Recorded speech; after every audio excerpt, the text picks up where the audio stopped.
Good morning all of you. Welcome to my commerce classes.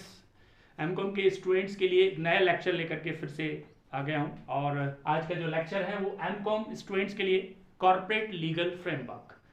एक corporate legal framework के मैं 8 lecture already दे चुका हूँ और आज इन लेक्चर नंबर 9 की हम बात करेंगे। Lecture number 9। ये लेक्चर नंबर 9 में आज हम पढ़ने वाले हैं कि कंपनी का मैनेजमेंट कैसे किया जाता है, कंपनी का मैनेजमेंट देखने वाला कौन होता है, ये सारी चीज़ें आज हम देखने वाले हैं। तो आज का जो टॉपिक है वो है मैनेजमेंट ऑफ कंपनी। कंपनी का मैनेजमेंट, कंपनी का प्रबंध कैसे किया जाता है, क्योंकि मैनेजमेंट अगर अच्छा होता है तो कंपनी अच्छा ग्रो कर रही होती है। तो मैनेजमेंट ऑफ कंपनी, जैसे मैंने लेक्चर फर्स्ट में बताया था कि कंपनी जो है आर्टिफिशियल पर्सन होती है और क्रिएटेड बाय लॉ। तो इसका एक फिजिकल एग्जिस्टेंस नहीं होता है। तो कहा गया है कि company is an artificial person having a legal entity in the eyes of law. कानून की नज़रों में कंपनी एक आर्टिफिशियल पर्सन होती है, इसकी लीगल एंटिटी होती है, except that it does not have an alive physical existence. इसका कोई भौतिक अस्तित्व नहीं होता है, लेकिन लीगल एंटिटी होती है एक कानून की नज़रों में। तो ये अपने आप से कुछ काम नहीं कर सकती, तो इसको काम करने के लिए कुछ ह्यूमन बींग्स की ज़रूरत पड़ती है, मानव संसाधनों की ज़रूरत पड़ती है, कुछ लोगों की ज़रूरत पड़ती है जिनको कंपनी के मेंबर्स कहा जाता है। मेंबर्स ऑफ द कंपनी, जिसको हमने टॉपिक पढ़ा था, मेंबर्स ऑफ द कंपनी। तो क्लियर हो चुका होगा, company is an artificial person having a legal entity in the eyes of law except that it does not have an alive physical existence. Second point देखें, there are many members of company. Company में बहुत सारे members होते हैं, अलग अलग share holders होते हैं, जो पार्षद सीमा नियम पर हस्ताक्षर करते हैं उनको भी मेंबर्स बोला जाता है। तो there are many members of a company, but कुछ समय ऐसा होता है, sometimes this number may be very large in big public company. Public company में जो मैक्सिमम नंबर ऑफ मेंबर्स होते हैं वो अनलिमिटेड होते हैं। तो अनलिमिटेड मेंबर्स को एक साथ मिलकर के कंपनी को देखना, अलग अलग प्लेसेस पर होते हैं, तो कंपनी का मैनेजमेंट देखना मेंबर्स के हाथों में, शेयर होल्डर्स के हाथों में इतना पॉसिबल नहीं होता है।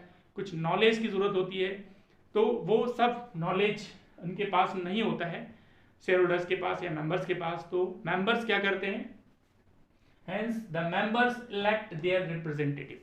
तो सारे जो मेंबर्स होते हैं वो कुछ लोगों को इलेक्ट करते हैं, कुछ लोगों को चुनते हैं। Elect representative carry out the major functions of the company. Company के जितने भी टास्क होते हैं, फंक्शंस होते हैं, उनको ऑपरेट करने के लिए, उनको संचालित करने के लिए कुछ लोगों को सिलेक्ट किया जाता है, कुछ प्रतिनिधि रिप्रेजेंटेटिव को सिलेक्ट किया जाता है, उनके द्वारा कंपनी का मैनेजमेंट देखा जाएगा, ऐसा मेंबर्स डिसाइड करते हैं। So hence the members elect their representatives to carry out the major functions of the company. Next point है, their elected representative are usually known as a director. जिन लोगों को वो रिप्रेजेंटेटिव के रूप में चुनते हैं, सेलेक्ट करते हैं, इलेक्ट करते हैं, उनको बोला जाता है डायरेक्टर्स, संचालक, जो संचालन में पूरी तरह से कंपनी को मदद करते हैं, हेल्प करते होते हैं। तो these elected representatives are usually known as a director. यहां पर बात करें कि जो डायरेक्टर्स की बात होती है, तो डायरेक्टर्स क्या करता है, कंपनी का मैनेजमेंट कर रहे होता है। तो hence the company management means, company का मैनेजमेंट होता क्या, उसका मीनिंग क्या है। तो the company management means the directors including the managing directors MD and managers and excluding other executives in respective of their salary paid to them.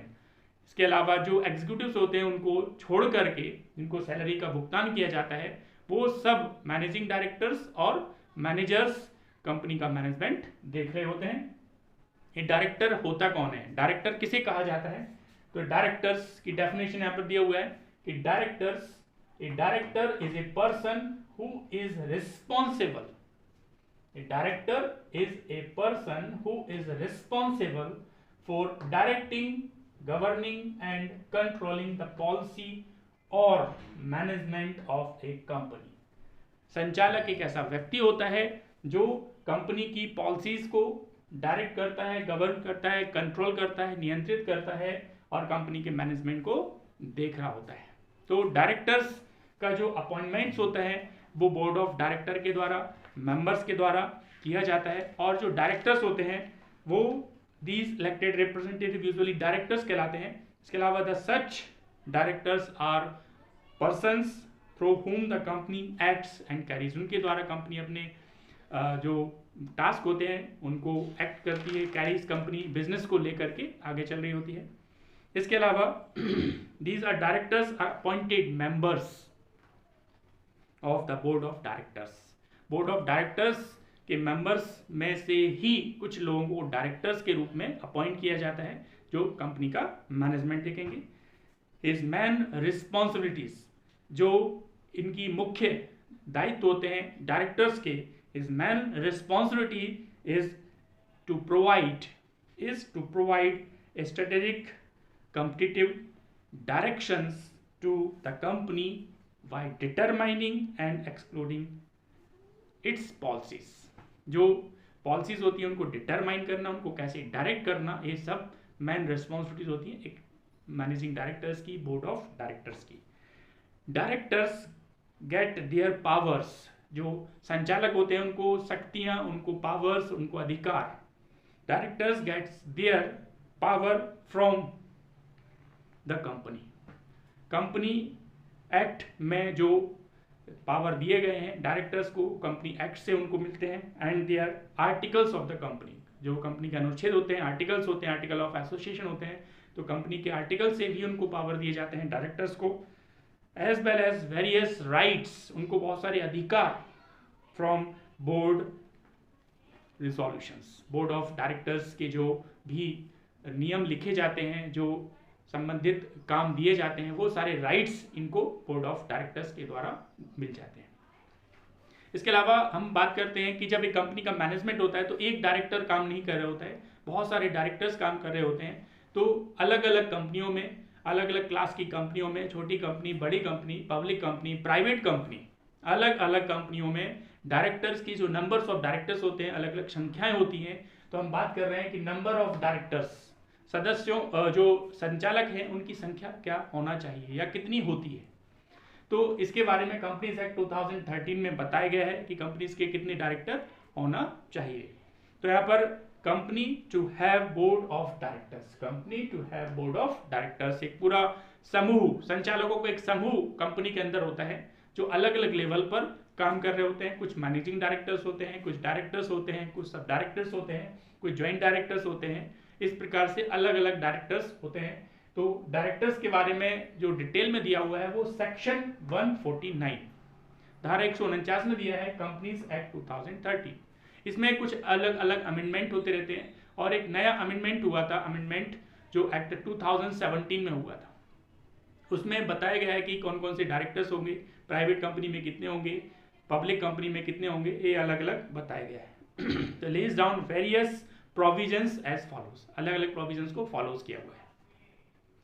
Composition of the board, जब board बनाया जाता है तो कुल लोगों से मिलकर के बनता है। तो every company shall have a board of directors, और अलग अलग कंपनी कुछ बोर्ड ऑफ डायरेक्टर्स का एक समूह रखती है। Consist the individuals as a directors, एक एक इंडिविजुअल व्यक्ति को डायरेक्टर बनाया जाता है, उसके बाद एक बोर्ड ऑफ डायरेक्टर्स की जो है टीम तैयार हो जाती है।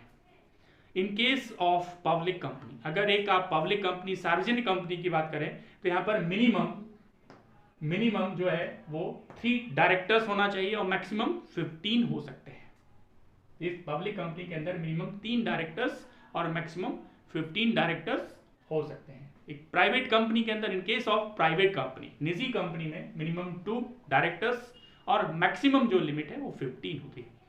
1 पर्सन कंपनी, एक व्यक्ति कंपनी जो कहलाती है, उसमें कम से कम मिनिमम 1 डायरेक्टर्स, मैक्सिमम 15 डायरेक्टर्स हो सकते हैं। तो क्या 15 डायरेक्टर से ज़्यादा भी रख सकते हैं, लेकिन ऐसा करने के लिए आप अपने तरफ से कुछ नहीं कर सकते।